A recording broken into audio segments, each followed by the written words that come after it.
Are Nigerians parasites? In almost every country on earth, there is a Nigerian prisoner. However, no one wants to go to Nigeria.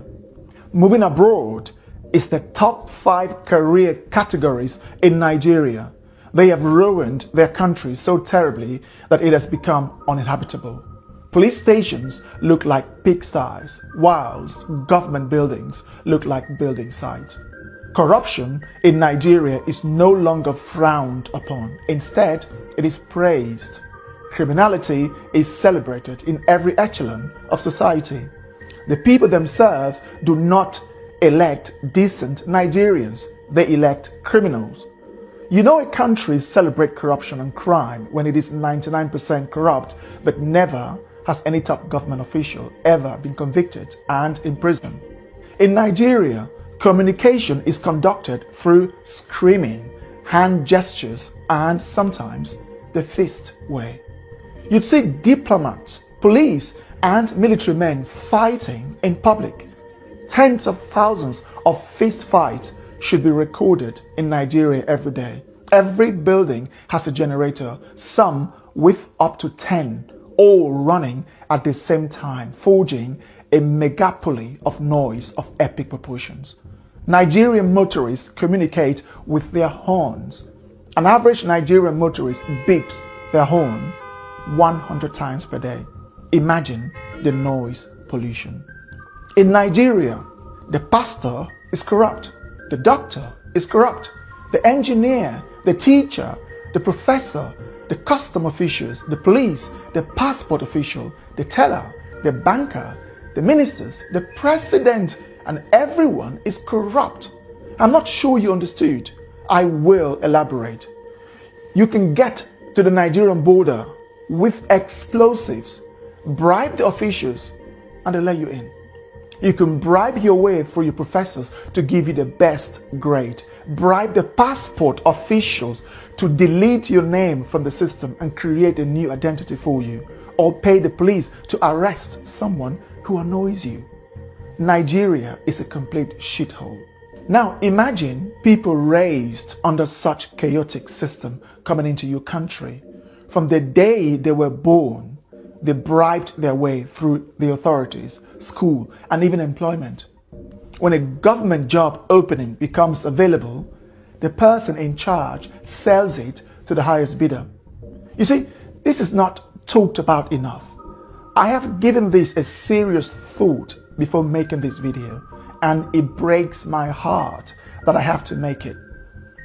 A Nigerian have no sense of queue, keeping the street clean, respect authority, law and order, or the faintest idea of customer service. There is only one thing on the mind of a Nigerian: make money and buy respect. They have succeeded in creating nations within their country. The Hausa, Yoruba, and Igbo effectively have quasi-nations within Nigeria. You should see them bashing, fighting, hating, and disparaging each other instead of working together to fix up the world's greatest human shithole ever put together, called Nigeria. Let me take you around the world. There are Nigerian prisoners in South Africa, Namibia, Botswana, Kenya, Angola, Gabon, Cameroon, Ghana, Cote d'Ivoire, Senegal, Indonesia, the UAE, Qatar, Pakistan, India, Thailand, Malaysia, Singapore, Vietnam, China, Hong Kong, Japan, South Korea, Russia, Ukraine, Poland, Germany, Italy, Switzerland, Norway, the Netherlands, Spain, Canada, the USA, Colombia, Brazil, and even countries as poor as Chad, Congo, and Mali. Their conviction typically surrounds around drug trafficking, pimping or pandering, 419 fraud, which includes dating scams, credit card fraud, and other fraudulent activities. The world has every reason to scrutinize Nigerians 5 times more, or even ban them altogether. Nigerians give black Africans a bad name. I bet you Namibians, Botswana, Kenyans, Angolans, Senegalese, Burkinabes, South Sudanese, or South Africans commit the least crime of all Africans who live in the West. South America, and East Asia. Botswana, Namibians, South Africans, and Kenyans don't leave their countries like Nigerians do. When they do so legally, and when they are in your countries, they are 10 times more likely to abide by the law of the land and stay away from crimes. In contrast, Nigerians would fight in public at every opportunity. They have one of the lowest levels of etiquette in the world. 7 out of 10 Nigerians have been involved in public fighting in their lives, as this is our Nigerian way of resolving dispute. Now imagine letting someone who doesn't understand law and order not to litter, not to urinate in public, how to dialogue instead of yelling and using their fists in your country. What do you think will happen? They don't get along with their neighbors or other African countries. How do you think they'll get along with the world's most evolved and developed societies of the West and East Asia? The Nigerian sees the humane laws of your country as a weakness to exploit.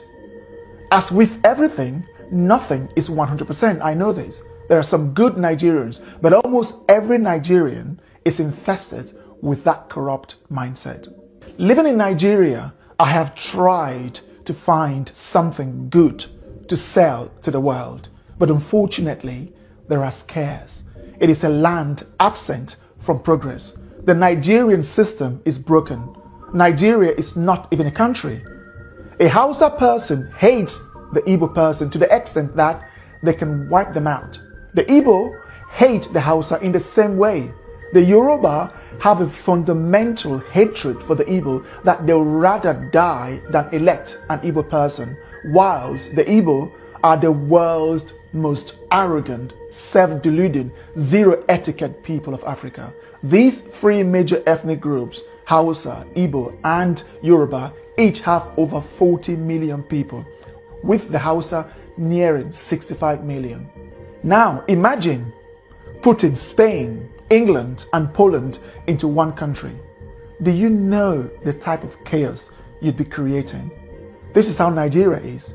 The Spanish, English, and Polish are all European, but they cannot function as one country. So too do the Hausa, Yoruba, and Igbo. These people cannot function under one country. When government ministerial positions are declared, they often have to reflect the Hausa, Yoruba, and Igbo shares before the other minority ethnic groups receive their own share. If the sharing favors one ethnic group more than the other, they fight, yell, insult, and complain until the next appointment. The other ethnic group in charge will now retaliate by appointing their own ethnic group. The presidency has to go to that ethnic group, then that one, and this one, and those one. Then when the next one comes, they keep changing. You see, in short, the number of ministerial positions have to reflect the various ethnic groups. This is not a country, but a bunch of tribal, unevolved, mentally unstable, over 200 million stupid people. Why would any country let Nigerians into their country? I'm not sure, but if I were the Prime Minister of the United Kingdom, I would impose a total ban on Nigerians. The risk outweighs the benefit. There are 24 million homeless Nigerians, which is almost the same as the rest of sub-Saharan Africa combined, and over 70% of the country's population lives in poverty. That is over 160 million people, the highest in the world when averaged, given that India has over 5 times as many people as Nigeria. They have the largest arable land in Africa, Nigeria, yet most of that is uncultivated. Their weather is characterized by abundant sunshine during the dry season and ample rainfall during the raining season. The north is the savannah, and the middle belt of Nigeria is level with abundant arable land suitable for farming. Still, 56% of Nigeria's 70 to 84 million hectares of arable land remains uncultivated or underutilized. You begin to ask yourself, Why are these people hungry? The answer is simple: incompetence and a collective lack of skills to run a country.